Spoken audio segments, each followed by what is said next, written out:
Hello, this is a review of the Critter Ritter 5-pound container that we see here, and it comes with a nice handle because it's the 5-pounders, heavier than the usual one. We see that it's the 5-pound down here. Now basically remember, you're going to want to wear gloves when handling with it because it's going to give you instructions that say to use gloves, and then it has a whole bunch of first aid that if you touch it on your skin or on your clothes, basically says something like rinse your hand underwater for 20 minutes if you get it on your skin. Now that might be a legalistic warning, I'm not sure, but basically when we take off the lid and look inside, basically it's a big can of pepper. So when you look at what the active ingredients are, is we see basically it's oil of black pepper, which probably means it's a heck of a lot of black pepper in here, and capsaicin, which is your hot pepper active chemical that makes cayenne pepper hot and so on. So basically you're looking that you're spreading around probably ground up different kinds of peppers, so it's just a big can of pepper. And by the way, this is a new can, so you'll notice that it is about this full. I haven't used any of it at all for this initial video here. So that this is how much that you get. So basically you start spreading this, and they have different instructions whether using indoors or outdoors, but basically you're supposed to shake it with this spreader here. So it has a few different notches. So you see here the notches, it lets you put it at different heights to do different amount of spreading. Now honestly, you're not going to want to open it up and just dump the whole can. I mean, that's going to dump way too much in an initial use. I like this small opening there so that I can shake it a little bit more carefully. They say shake it directly from the canister if possible. Otherwise, if you're outdoors on a lawn, it gives you instructions on a spreader. However, when you are using it outdoors on a lawn, when you're following the instructions, it doesn't really help to tell me what it means in my spreader. So for example, I have a spreader, like you see here, but it actually doesn't correlate to the numbers that are up there. So that one would say 6.5. Well, what is a 6.5 on this? I have no idea. I'd probably have to consult a guide. So I didn't find that as helpful, whereas sometimes lawn care ingredients like fertilizers, they'll say on the Scott spreader 2000 use this, and then the Evergreen spreader do that, rather than just giving me a pure metric information here. So one thing to note is when you first get this, when you start to unscrew the lid, there's some pepper that just starts to fall out. So be careful where you open it at first. Don't just open it inside on the middle of your table or something like that, because the first time you unscrew it, it's going to come with a seal placed here, and that seal I have right here. So it comes like this in here, and you have to get in there with your hand and pull it out. It's really not that difficult, but I did have a lot of extra pepper laying around that started to fall out from around the crevices around the side as soon as I started unscrewing the lid. So I was glad that I started to undo it in my garage.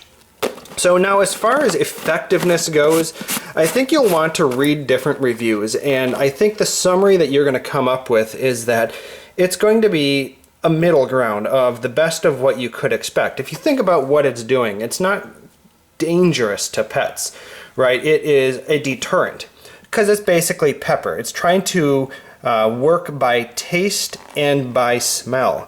So, it just wants, dogs are going to go, around an area, or a cat might be trying to use part of your yard as a litter box, and you're just trying to deter them to say, hey, maybe there's a better spot. So it's not going to prevent an animal from coming near or coming there, but it's supposed to make it just less pleasant, so that if they taste something in the area or if they smell it, it just doesn't smell as good as hopefully someone else's. Now, unfortunately, it probably means just moving on to your neighbors or something like that.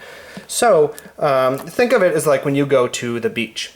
Maybe the beach smells in a particular area and has extra rocks around that's uncomfortable for you. Well, it doesn't prevent you from literally walking over there if you want to, but it just would be less pleasant than perhaps finding a better spot on the beach to go set up camp. So now I have it on the small gap opening, so I can just do a little bit of shaking. Now remember, don't turn this right upside down, but the area where cats might use a litter box, I'm just doing a little bit of shaking, and hopefully it will keep them from wanting to come as near as here, and maybe might find another spot for a litter box. The thing is, they say you can use it for up to every 30 days.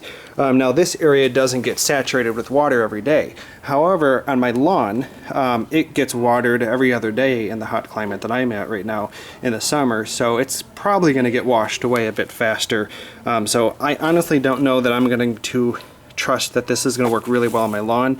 I've had no success with various attempts at different ingredients, so I don't know that it would really be good for a lawn that you water very frequently.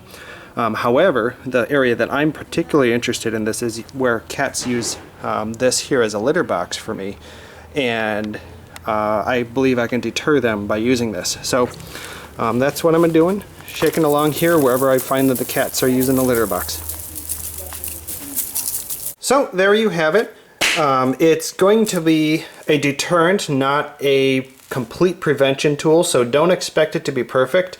I think you'll have more success in areas that aren't necessarily a lawn that are going to get constantly watered and washed away, but hopefully it'll be a better job for things like litter box areas where cats can use and other animals that might try to come by your trash cans or something like that. But just don't expect an old dog that has lost some of its sense of smell or taste and may not actually care about this. You'll read different reviews. Some people say the cats walk right over the area. Well, you know, maybe out of the different choices that they have, it was the most desirable of the choices that they had to walk through. Hopefully they won't stay to do their business once they get there. Remember, it's not a fence, but they might walk through and go, sniff around and go, this isn't as nice, I'm not going to do my business there. If you're doing it on top of an area that already has a lot of places where animals have done their business, you know, animals had marked their ground, it may take a little while for them to get used to going somewhere else, break their habit, like having been marked off by other animals might actually overpower this. So there's different considerations, and maybe it'll take some time to become really effective if you can keep the animals off.